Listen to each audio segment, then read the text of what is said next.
time. Watch those marshmallows. Ease on him. I won't bite. Unless you ask me to.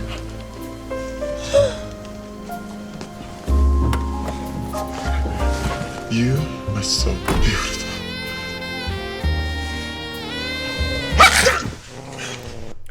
This is Mongolian Mindset, and today we're going to be typing Terry Crews for Malcolm. Malcolm asked me to type Terry Crews, so we're going to do that for Malcolm. But let's get into it. You guys know we're using Linda Barrens Temperament and Interaction styles combined with cognitive function to figure out people's personality type. And the monkeys over at Personality Database has Terry Crews as an ISFJ. Okay, we're going to look at that. These are going to be our metrics here, and once we get enough of our metrics, we'll go ahead and start eliminating certain types based off the metrics here. We have our chart here that we follow. So this is the chart here as a whole. Certain metrics will eliminate certain types, and we'll go through that, and I'll describe that as we go. But yeah, so those are overall our metrics there. Okay. These are our metrics. We're going to go over it as we do it. So let's get into it. Comment below what you think Terry Crews type is. If you want to be typed by us, we still are doing free typing sessions. All you have to do is subscribe first, join our Facebook group or Discord, and message our moderator, Cody, and he will set you back one at a time. Let's get into it. And like we said, some people are charging $100, $200. We're doing this shit absolutely free because, like we said, we want to have the most accurate MBTI group space, whatever you want to call it. It's a self-development group. We talk about everything: finances, money, romance. It doesn't matter. Anything is uncharted there. Okay. There's been a lot of activity lately, so go ahead and get in there and get your face seen. Terry, I always start these conversations in a very similar way, but having read your new book, Tough, I feel like it's never been more relevant to what I'm about to say. Reading through your new book, especially in the first chapter, it becomes so blatantly clear how our early context shapes who we become in many ways. And there's never been a more glaring example of that. So I feel like that has to be the place we start. Can you tell me about that context in which you were raised? Wow. Visually, what do you guys think he is? Look at him, bald head. I don't know. Let's see. First and foremost, I was raised in Flint, Michigan. I was born in 1968, and I just want to give some context in the fact that Flint, Michigan was the Palo Alto. No. You can't be giving us no extra context because you know we got to hit you for informative. We have to hit you for informative. Whenever someone gives extra information versus being specific, concise, and to the point, they're going to get dinged for being informative. Okay? He wants to give extra information here. So informative types, and there's direct types. Direct types are specific, concise, to the point. They mean what they say. They're choosing their role in the conversation. Informative types will give you extra information. They'll take a more passive role in the conversation. They don't choose their role. Basically, what their overall goal is to give you enough information so that you're allowed to make the choice. They don't like really telling people what to do. Alto of the United States. What I mean by that is General Motors was the most successful corporation in the world. And, you know, there were opportunities, there were money, there was homes, and people were doing very, very well, and the city was growing and blossoming. And my father was a foreman at Buick during this time. He was a poor kid who moved up from Edison, Georgia, a town of less than 300 people, and went up north to find. See all this extra information he's giving us? He's giving us so much. To work in the factory and became a foreman. And my mother was a housewife, and she was born and raised in Flint. My mom got pregnant with me before they were married, and they soon after got married. And what was so wild about that is that amongst all this, kind of opportunity, my father was very, very abusive. And, one of my earliest memories around, the time I was about 4 or 5 years old was my father knocking my mother out. And what was really crazy, he was an alcoholic. And here you have a man who came from, he really never shared his past with me. I had to actually find out a lot about his past later on in my adult years. But I never really understood him, and he never really volunteered any information. And then my mother, however, was very religious. She grew up in the Church of God in Christ, which was what you would call the holiness movement. And it was, the term was holy rollers. And, she couldn't wear makeup. She wore her dresses down to her ankles.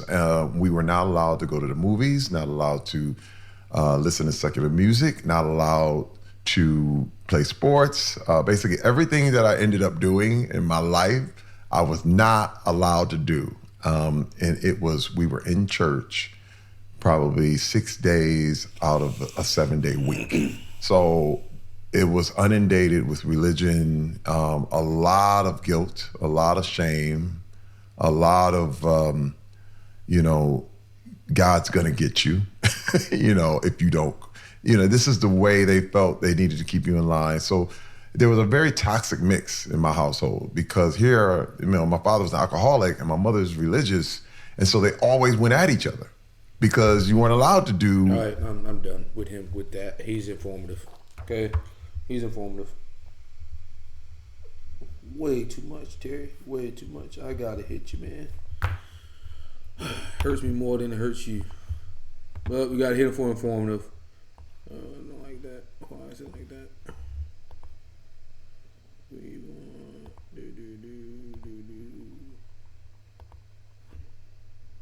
There we go. So we're gonna hit him for informative. With that being said, that eliminates 8 types. With Terry Crews being informative, isfj is still on the board. So personality database, you're still on the board. You're still in the mix. You have not been eliminated yet. But with him being informative, that eliminates infj, enfj, intj, entj, isfj, estj, iscp, and estp. Okay. Comment below what you think he is right now so far. Since we got informative off the board, what do you think he is? What my father was doing. And my mother was always challenging him and yelling at him about it. And he would go off. And I just wanted peace, man. It was just violent. I actually wet the bed until I was 14 years old because there was not a peaceful night. I would wake up to screaming, wake up to... Oh, we talking from my SI experience here, guys. First person I wet the bed to, I was 13. That sounds like a pretty bad SI experience, man. So we're going to give you 1 point for that. Glass breaking, shouting. One time I woke up, my father was bleeding. My mother had stabbed him and the police came. And in that day, it was like, there was no such thing as domestic violence, just like there was no such thing as alcoholism. Mm-hmm. It was just, he can't handle his liquor. I was kind of saved by my high school because it was a special school that allowed you to come because you had certain talents. And it was from 7th grade all the way to my senior year. And I had art ability. And one thing about being in this religious household is that I had a really vibrant... We got art ability. Imagination, because we couldn't do anything Vibrant imagination. else. So I would go to school and people would tell me about movies they saw and things that they were listening to and all this stuff. So now I would go home and draw it. So because I wanted to watch it so bad and be there so bad. And so I would start drawing. And I remember, one thing my mom did let me do was comic books. And so I would copy the comic books and the heroes, and they had muscles. And I was like, one day I'm going to be like that. And superhero. But I also found possibilities as well. Oh, he's going abstract. Found out, which was so wild, a little bit later, even in therapy, was just that I found that a lot of my desire to be strong was because I knew one day I may have to kill my father because he was just that person. And it was intense, man. Like I say, it was a very, very intense. Like I said, it's future focus there. Okay, he's preparing for the future. So I'm hitting for abstract upbringing. And let me explain that. So there's abstract versus concrete. Abstract is all about believing in the possibilities, believing anything is possible. So I could have slapped him again for the comic book one analogies, because he cares more about what's possible than what is not possible. They're gonna be caring more about theories, philosophies, anything outside of the five senses. Whereas concrete is inside the five senses. It's the what is. It's pretty boring and dry. So I became this person who just wanted to keep the peace, because anything to keep the peace. I became what you would call a pleaser. Like, so people pleasing is attached to FE, so TIFE. He's people pleaser. So we're looking like, if I wanted to nail him based off what we got here, abstract, informative, TIFE, it's looking like NTP. What you need to do, I'll be a good boy. I promise. I'll sing in the church. I'll sing in the choir. And then my father will come home and is like, what, you want another beer? Whatever you want. I'll just make sure you don't get angry, And it was just about, I was exhausted, and I remember. I was exhausted, that's SI. Being that tired. And it was a lot of work, because I lost all my, like, who I was. Oh, of course you did. That's what happened to FE users. Come on. Depended on who was around, and I was all of a sudden be what they wanted me to be. What they wanted me to be, that's NE. What they wanted me to be. Try and intervene when your parents were having conflict. Did you ever try and intervene at a young age? He was too big. I mean, it was one of those things where I felt helpless. I felt 100% like I was so small. And you just look, and I'd say my father, even to this day, we call him Big Terry. He was always Big Terry, and I was Little Terry. And this is how we referred to each other all over the house. And my older brother is my half brother. So he was smaller than me. And I just always felt tiny. I remember just looking at his hands, and they were big, giant, calloused hands. And the way he'd walk around the house, you just hear boom, boom, boom. It was a drama. It was like, man, this man could rip me apart. And I had a desire to get strong. I knew I had to one day would have to protect my mom, protect my family. All right, so he's taking on the needs of other people yet again. That's more FE. Because I remember the nightly news, and they would always tell you all the horror stories. So-and-so kills his whole family, I was always look at the TV and I would say, I think my father could do that. I mean, this is not the thoughts a 7-year-old should be. So he's playing the possibilities there. That's NE again. Having. But I remember thinking, I wonder if he got mad enough, would he kill us all? Entertain the possibility, that's NE. Because the rage would just flip. And my father was two people. It was, he would be sober on his way to work, and then he would come home. And when that car pulled up, he would usually go to the bar first. And he was a different person. He was sad. He was crying. He was angry. He would be listening to old soul music on the record player. And this is one of my memories. I even put it in a book. Was just, I remember looking at him, and I looked at my father, and I really felt sorry for him. I just remember he coming home, and he's disheveled. He'd been drinking, and he hit the pocket protector was all. I felt sorry for him. That's FE, man. That's empathy. Messed up. Shirt was all undone. He used to have short sleeve shirts with a tie, and the tie was off and everything. And he just sitting there, and he got a beer in his hand, and he would just be sitting there, and he just looked so sad. And I walked over to him, and I kissed him on the cheek, and he looked at me like I had an eye in the middle of my forehead. He looked at me with such disdain and contempt. And I said, I'll never do that again. It was like, oh man. Oh, and I felt like he looked at me like it was the worst thing I could have ever done. And I said, okay, that's it. Like, we are clear. You and I, we're clear. I know never to cross that, cross that line ever again. I'll never forget that. I mean, even talking about it now, it shook me to my core, because I expected love and, oh man, that was my son. And it was disdain.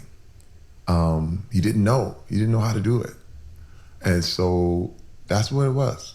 And my whole young life, I knew I had to get out, because I didn't want to be a part of this super hyper religious world. There were so many things I wanted to do. I had a lot of dreams. I had a lot of goals. And one thing that was crazy is that my mother loved entertainment. She loved it. We used to sit around and watch. My mom loved entertainment. I'm on what other people love. That's FE. So I'm going to hit Terry Crews for TIFE. He's a TIFE user. With that being said, he's informative in TIFE. That would knock us down to the SFJs. Okay. And the NTPs. Okay. Because he's informative. And he is a TI user. So. And he's talking so damn much. He's got to be initiating. Watch the Carol Burnett show together as a family every Saturday night. And I remember watching her laugh, like looking at what made her laugh, and she'd crack up at Carol Burnett. And I said, one day, that's me. Like, I'm gonna make her laugh like that. So I would do things around the house, and more FE and futuristic. I'd be abstract because that's future focused. Remember she'd be nursing a black eye that my father gave her, and she'd have like some frozen peas on her face, and I would just dance in front of her, and she'd just start cracking up. And in the middle of all that pain, I saw the ability that I had to make her laugh during all that, and I said, this is a power. In the middle of this kind of pain, that she's literally in tears laughing at her son, And I said, okay, this is how I'm gonna get by this. Again, the pleaser, just make everything better. This is gonna cool everything out, right? And that was most of my existence as a little boy growing up in Flint, Michigan. That's the context. Did you ever find out where that pain you saw in your father originated from? I did. And you know what's crazy? I only found this out literally like a year ago, which is nuts, because he would never answer me. There's so many things I never, ever, he never answered. I would ask, but no big deal, And I did a show with Henry Louis Gates called Finding Your Roots. And he went into my family's past. And I found out that my grandfather, he abandoned his family. So he abandoned my father. And my father had an older brother, a younger sister, and my grandmother had been abandoned by him. Now, I knew my grandmother, but again, you're talking about in Black culture in America, a lot of these things were just too painful to talk about. No one ever, you could ask, but you'd get a nod, you'd get, go play, don't worry about it. And no one would talk. But he found out that my grandfather had abandoned the family, and he was basically had robbed a liquor store and was on a chain gang in Georgia, which is probably one of the most brutal punishments you could get at the time in America at the time. What's a chain gang? A chain gang is when they would make you build a highway. They would take prison populations, chain them together, and they would be the ones that would be clearing out forests, clearing out paths with stakes and shovels, and it'd be backbreaking work all day long in 100-degree heat. And he did that for about 2 years, But this was where the pain comes from. My uncle told me that they took the school bus to school and they had to pass the chain gang where his dad was and where they knew their dad was working. And this was so traumatic for them because they didn't want people to find out. They would visit him in jail, but it was, off and on, and he would act like he didn't want to see him. It was really, really just painful. And he got out and he did a couple more things and ended up in jail again. And finally he died of an epileptic seizure when my father was 17 years old. And you're talking about my father never felt wanted.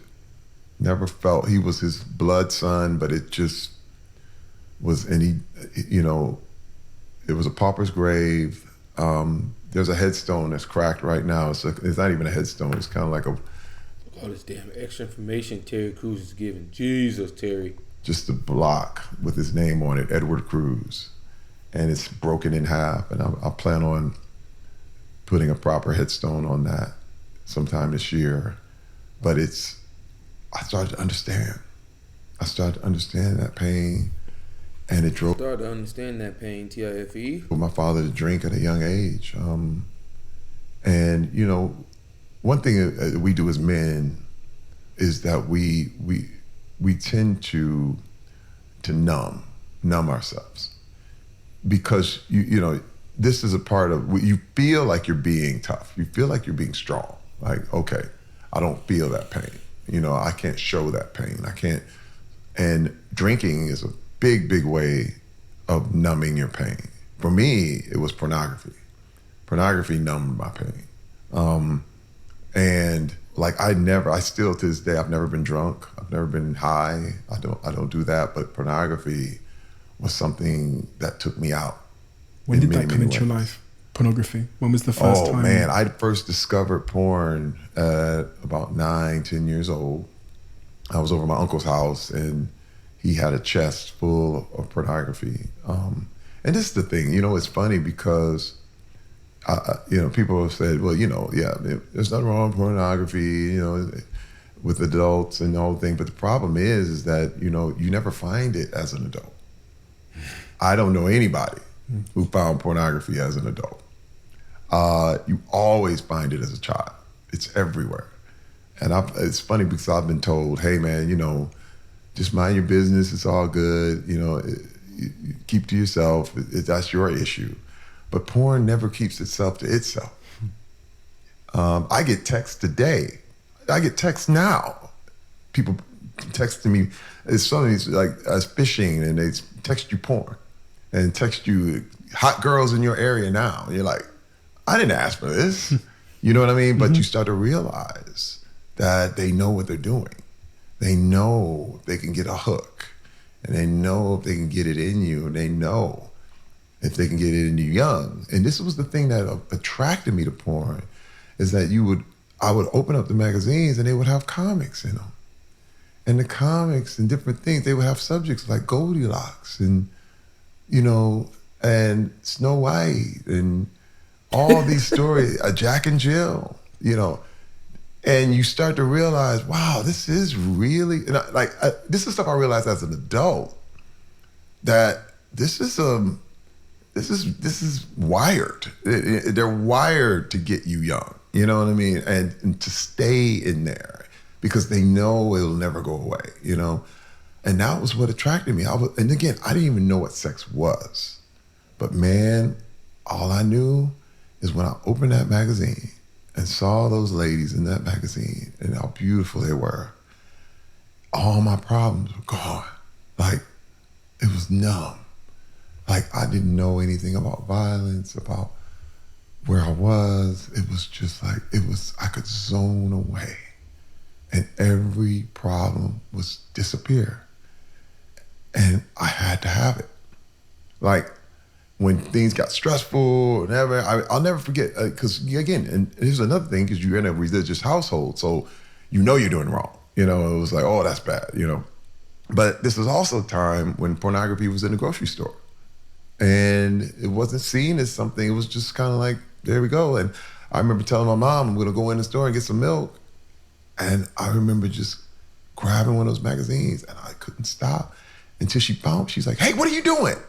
And she would take me out of this numbing experience I was having. And I'm standing there in the store, and I told her I was get some milk, and there I was. She's like, I was waiting for you for a half hour. What are you doing? But I was stuck. Oh, shit. And that's that kind of power. That's crazy. That was on me. That's and crazy.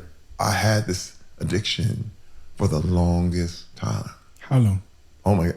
All the way up until 2010. From the whole life, from the time I was about 10 to all the way up to about 12 years ago. And when you say addiction, a lot of people might not know what that means. A lot of people might think that means watching porn from now and then. All right, so this guy's clearly responding. Or looking at a magazine now and then. What did that mean in reality? What was if you've got an example of how bad it got for you? Yes. First of all, it was, I got a day off from the set. So I'm usually on location, and I could watch porn from probably 10 o'clock after my workout, 10 a.m. to 11 p.m. at night. 10 a.m. Bro, that's fucking nuts. You telling me you watched porn from 10 a.m. to 11 p.m. all fucking day, bro. Put your meat down. Put your fucking meat down, boy. I don't know what the fuck you doing. Till 11 p.m. at night. It wouldn't stop. And I couldn't stop. And I would go from one to the next, to the next, to the next. And it was, and the fact that I knew that I was in a different place and no one would know me and no one cared, I could indulge and just, it was what you would call a splurge. Like it just couldn't stop. I couldn't, when day turns into night and you're still watching, You got a I serious knew problem. I had a problem. You should I knew I agree had with a that. problem.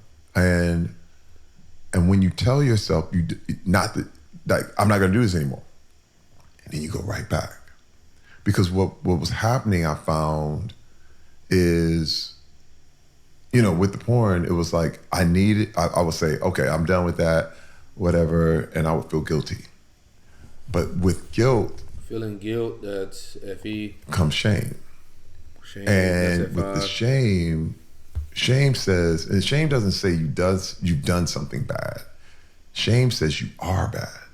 Like, this is who you are. You're just bad. So what you would do is do a bunch of good things. And you would just work hard, and I go good for like 3-4 days, and then you need a reward. And what is that reward? Because you did so good. Porn.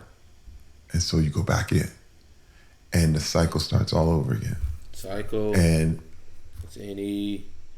It's abstract. So we're going to hit him for SINE. Okay, he's an SINE user. He's not an SE user. Okay, he's talking from a first-person perspective. He's talking about his own experiences here. He reverts back to the past. Not that great, so we already know he's SINE. But both these types are SINE. I'm sorry, but he is not responding. He's clearly dominating this conversation. So we're going to hit him for initiating. We're going to hit him for initiating. So we're down to either isfj, so personal database still in the hunt, or entp. Okay.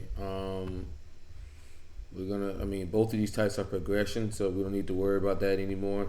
Progression and outcome types generally look at the outcome of things. They're all about the outcome, while progression is all about the journey of things. Progression also has a focus on the process of things. As an outcome type, really doesn't care about the process as much. For myself, what I do is I'm like laser focused on the outcome, and then I can adjust things as soon as I get the outcome. It's like almost like I'm like punching through a wall, and as soon as I get the outcome, I can trace things back, and then I got the system that I need to use to get the outcome every time. So, but for me, it's It's always at the outcome. If I don't get the outcome, then I start like, okay, what the fuck do I need to be doing? I need to be doing something else. Like, this shit's not fucking working. As a progression person, it's going to be highly focused on the process. Like the process to this thing. So, with that said, okay, so both of these types are also systematic. So we can go ahead and hit that as well. So they're both systematic. But it's looking like he's abstract, and that would make him an ENTP. But let's keep going. Maybe we can get some pragmatic. Porn loving motherfucker. I found it would just keep going on and on and on. How did it impact your marriage? Because you got married in 1989. Yes. Listen, first of all, I got married in 1989 to the most beautiful woman on earth. And Rebecca, I met her. She's from Gary, Indiana. We met in college. I actually met in church, which was wild because I thought I wasn't going to be religious. But what was wild is that I couldn't get away from the things I felt and the things I was used to. And so I went to church and met her, and she was on the piano, and she was the church leader, the worship leader. And she had a child, just like my mom had a child. And it was a little girl, and she was only 6 months old, and we got married when she was 2. And this was the thing. He just went through the progression of all of that, the journey of that just then. That once I got married, the porn would go away. I said, man, I got a real woman now. Oh, I don't have to tell her about anything. We just gonna, it was a phase. I'm gonna be out of it. It's gonna be great. And then the first argument, well, do you feel like it? No, I don't feel like it tonight. Okay, I'll be right back. Oh, the first sexual conflict. Right. I'm going out to get pornography. And I thought it would I thought it was going to be my answer to what it was, but I realized it didn't, and I decided that was going to be my secret. And then you develop a thing where you think if you're in secret, everybody's in secret. Like, with this and that's T.I. Sure, this is just the way everybody is. It wasn't until I got into therapy that I realized, I said, no, not everybody's like that, Terry. I was like, wait, what do you mean? Like, you don't do that? It was a surprise to me. But it was no different than any other thing that would numb you, be it alcohol, be it drugs. And this is the thing too, what I learned, what I thought was awesome, was the 12-step program. 12 steps, it was really established by Alcoholics Anonymous, but it works. He's giving that extra information. It's actually established by Alcoholics Anonymous. And he's talking about a system there. Basically a lot of different addictions. I mean, and starting with the Serenity Prayer, which is, God help me accept the things that I cannot change, and the courage to change the things I can, and the wisdom to know the difference. Well, the thing is that what I got backward in my whole life was that I was trying to change things I couldn't change at all. And the things that I could, I felt I was powerless. So if you have those things backwards, it's not wisdom, And what was so unbelievable to me, I just remember, because the wake-up call of all wake-up calls was what we call D-Day around our house. And it was February 2010, and my wife was basically, over the years, she was always suspicious. But what had happened is 10 years earlier, basically in 2000, I had went to a massage parlor. Bro, it's so much extra information. Killing me, Terry. And got a hand job and cheated on her. And man, I vowed that I would never tell a soul. Like, I was so hurt. I couldn't believe I did that. Like, you think I can only do this and that, it's going to stop here. But it just fueled the want for more. And I actually crossed the line. And when I crossed that line, I couldn't believe I did that. And I knew I said, I'm going to go to my grave with this. I said, no one's ever going to know. And that's just the way it's going to be. Well, years go by. But my wife was always suspicious. Like, what's up with you, Terry? And I'm like, I'm good. And I remember starting arguments so she would stop talking. Because what happens is one lie turns into 2, turns into 100. And over 10 years, you start to forget which lie you told, That's progression again. Progression of his lies. Things start to conflate and mixing up, and the pornography never stopped. It would be at a lull, but I'd go like a month and be like, oh wow, I'm good, and then and man, it all culminated. I'll never forget. February 2010, she was like, what is it I don't know about you, Terry Crews? There's something I don't know. Uh-oh, intuition on your ass. Man, it broke me. Because we were on the phone, literally. I was in New York, she was in California, and I was working on a project. And now, this is another thing I want to say. I was very successful. Very successful. You talking rich, making money, famous, popular. Everybody loved Terry Crews. It was like, wow. Mr. White Chicks, Mr. This, it was phenomenal. Money was rolling in. We were doing well. And I'm like, what she had to complain about? It's a good life, And the question I would ask her, and I would literally ask myself, was like, why doesn't she believe me? When the question I should have been asking is, why am I lying?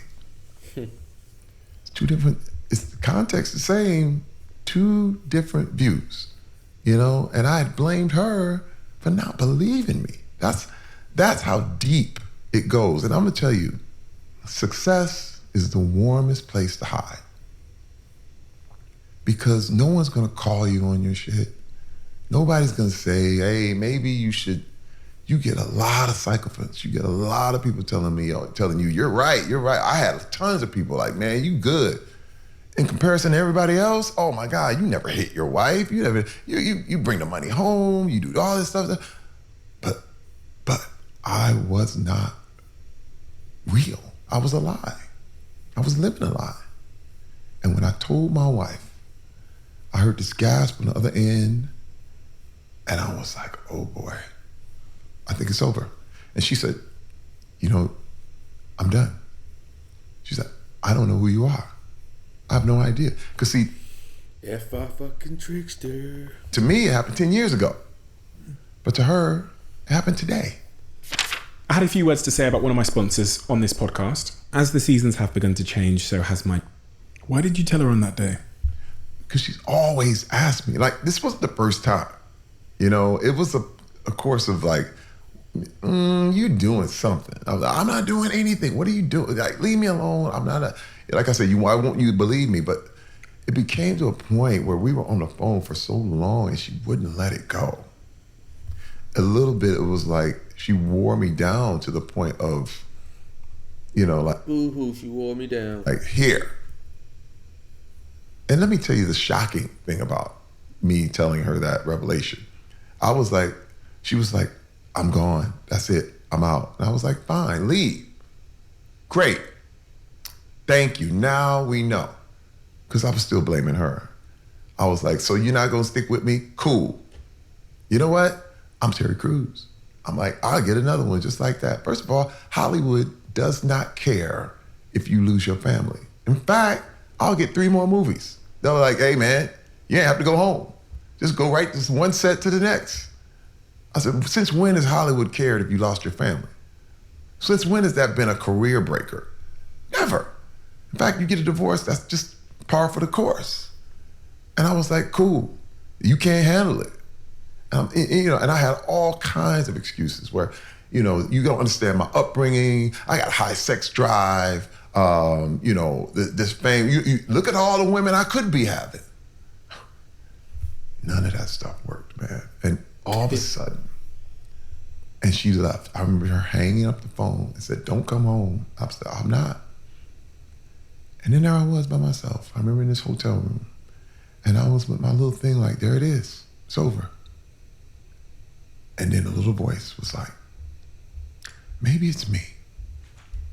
I was like, who is that? I was like, no. First of all, I just gave you the rundown on all the excuses on why it T.I. justification. So he's justifying all of his excuses with T.I. So it make logical sense. I didn't give you the excuses. I had to do what I had to do because that's what I needed and whoop, whoop, whoop, whoop. It's you, Terry. She's got nothing to do with this. And man, it was like cracking an egg and I was trying to seal it. But the goop was going all over the place and I'm like, I'm trying to put an egg back together. And I can't do it. And I went, damn it. It is me. It is me. Like, I lied. Like, I was lying the whole time. And what I presented to my wife was an image. And she was married to that. But she wasn't married to the real Terry Crews. She was married to the picture. The FI. She didn't know. And let me tell you, man, one thing I learned, which is so important and incredible, after all this, and once me and my wife rebuilt our marriage, like literally from the ground up, I learned that intimacy is the only thing I'm looking for. And when I say that, intimacy really means that someone knows you, all your stuff, everything about you, good and bad, and loves you anyway. That's all every man is looking for. First of all, your mama does that. Your mama knows everything. And she loves you anyway. That's why your love for your mother will never dissipate. A good mom. A good mom is always somebody that you put on a pedestal. Why don't men invite or allow that level of intimacy? Well, first of all, it requires vulnerability. It requires you. You can't get intimacy without vulnerability. It's impossible because you're going to have to tell your stuff. And imagine the problem. Because if you can't tell, you'll never find intimacy. So, but that's the only thing you're looking for. So what happens is you get sex. Sex and love is two different things. Lots of sex. And it's always unfulfilling because you're not getting what you need. You know what it's like? Drinking salt water. You drink salt water, tastes good, feels like you're getting hydrated, but you're slowly but surely dehydrating yourself. There's this almost apparent paradox between when you're a man, you think that masculinity is the opposite of vulnerability, right? Right. And you think masculinity is attractive. And also in your case, it can be our self-defense through the hardest of times. So the thing that ends up was our self-defense and helped us to survive ends up being the thing that stops us from being able to thrive, right? Isn't it wild? Isn't that wild? And that, like, at some point, I see it on this podcast. The example I give is Patrice Evra, who was the famous Manchester United football player, champion. He won all the titles. Tough guy, right? Grew up on the streets of France where there was gangs and he was sexually abused, and he was in a household where his brother had an overdose, and he was around that environment, and he built this like tough exterior to help him get through that. Yeah. But then he gets into his later life and has kids, and he's cold with his kids and he's cold with his partner. And then one day his wife's nagging him and saying, what's wrong with you? What's wrong with you? And he cracks. And at 40 odd years old or whatever, he was at the time, he, for the first time ever, tells someone he was sexually abused by his headmaster, and about all that pain that he'd been, he'd held behind that shield of his masculinity. And until then, he describes the same thing. Until then, he wasn't able to have a real intimate relationship with anybody. Right. And I think it's interesting because so many men listening to this, and I was definitely one of them, would have used masculinity, or what we think masculinity is, as a way to survive and to fit in and to get through. And then it gets in our way later. Well, I mean, everything works until it doesn't. Drugs work until they don't. my pornography addiction worked until it didn't. Did you tell her about that? Yes, I told her everything. We had a thing, and this is what we required in therapy was the term is disclosure. And you have to answer every question she has, truthfully and honestly. And I'm gonna tell you, man, it was like shooting her. It was like shooting her. What was wild, I remember in the NFL that I look back on and I thought were, moments of camaraderie, but it was really disturbingly twisted. And that, we would land a plane, you go to the strip club, and all the guys be, you feel like, okay, they're like, man, we're going to the club, we're going to Magic City, Atlanta, we doing it. And you're like, okay, we going down there, and you go into the club, and all of a sudden there's girls out there, and they're doing a thing, and then all of a sudden one of the girls will come off the stage, and then they want to talk to the players. And it's like, hey, how you doing? I got my kids, and I'm doing it. And it's like, stop. You're ruining it. Because she's talking kids, she's talking life, she's talking stuff. The problem was she was becoming a human being before our eyes. Just get back up on the stage and be a doll, be a picture. Because pictures don't talk back. You know what I mean? Like humans do. But you be a mannequin, and we can manipulate you any way we want, but don't talk, because you're ruining it.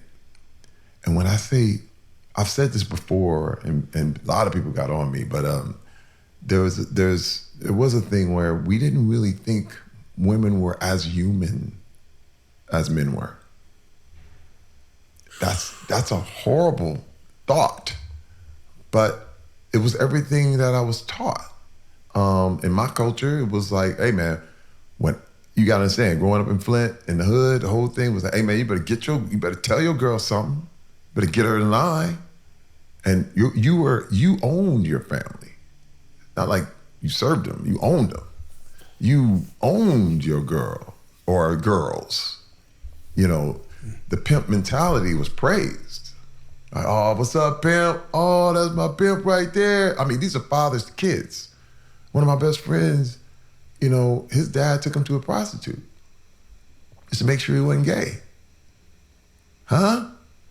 You're talking about severely abusive behavior. And this is another thing. I even bring it up in the book. This was another thing, even amongst the women. My mother, there was one time, my mother felt like she owned us. And I remember she called me in the room and she said, you got hair down there?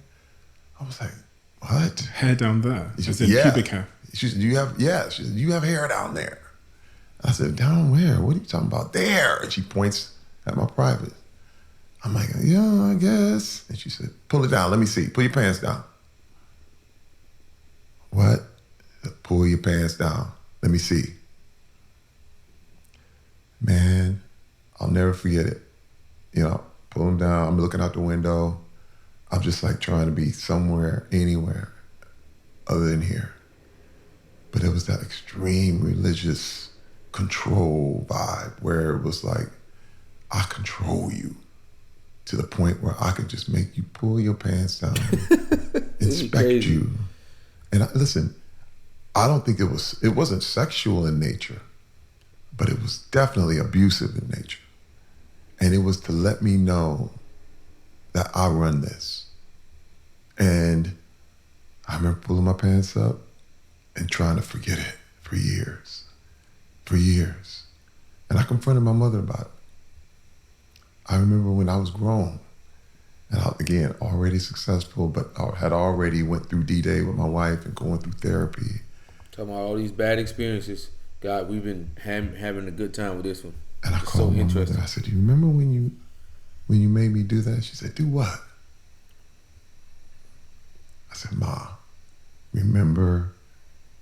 She said, I didn't do that. I said, Ma, you did that. And she denied it. And then my sister came in and was like, why are you trying to break up a family? You trying to do all this stuff? And I was like, I didn't make this up. And she said, well, if it did happen, I was young and stupid, and and she just tried to excuse it and this thing, because it's too painful. It's too painful. No one wants to know they hurt their kids. What the fuck? But it happened. And it was part of me getting through every little bit. And see, I called the book tough because, remember I brought up the fact that, the courage to control the things you can. You can. There's a lot you can control about yourself. See, I was literally helpless. To do, whichever way the wind blew, Terry Crews was going.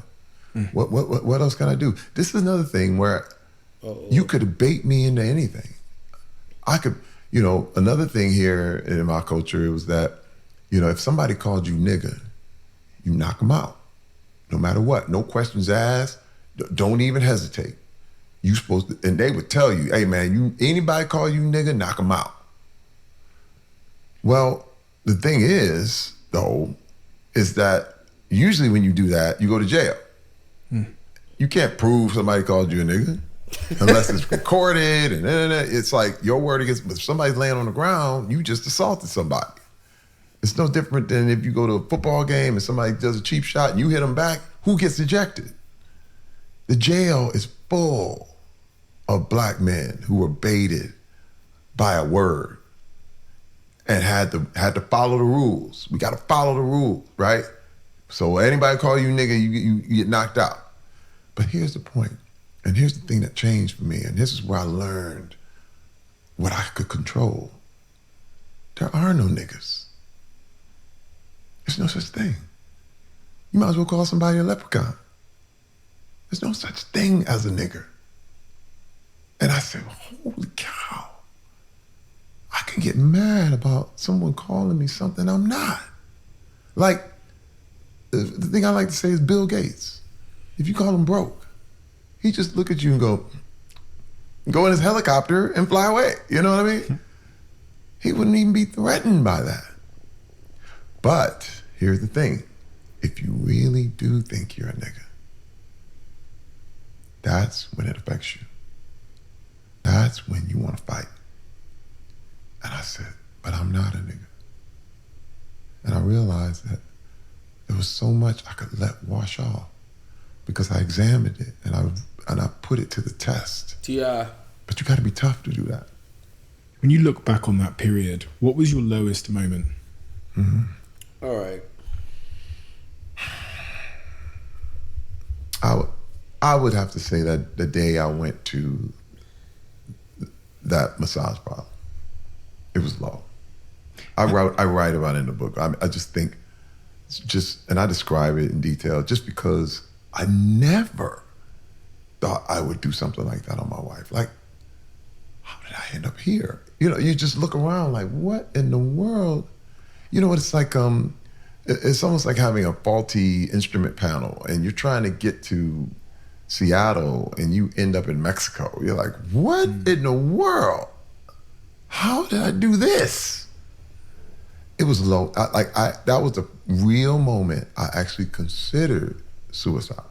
For a minute, I remember thinking, what if I just found a way to die and then make it look like it was an accident?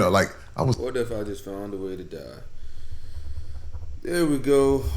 ENTP.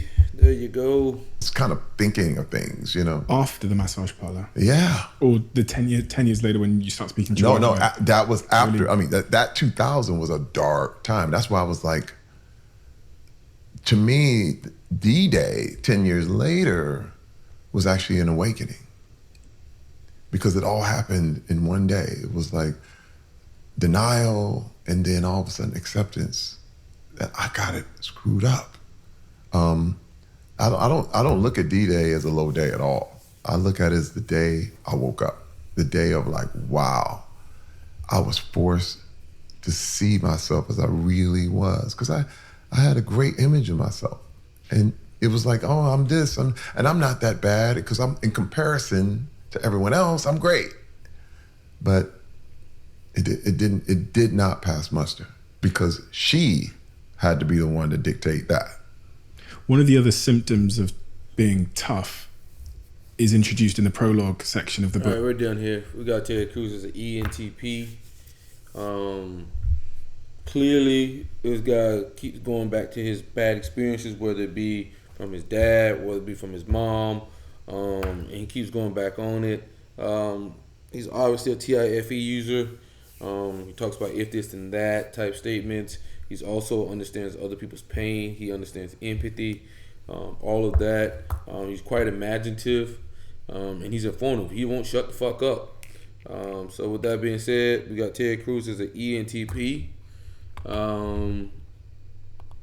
ENTP, so we'll scratch that out. He's ENTP, and he's keep harping about his suffering there. So we're going to hit him for 4W3 ENTP. Most likely at SP because he's hiding all of his suffering. Now he's coming out, he's telling it, so I'd say he's moving towards a little bit of a social. But generally speaking, he's SP. Okay, SP4W3 ENTP. This is Mongolian Mindset, and we are out.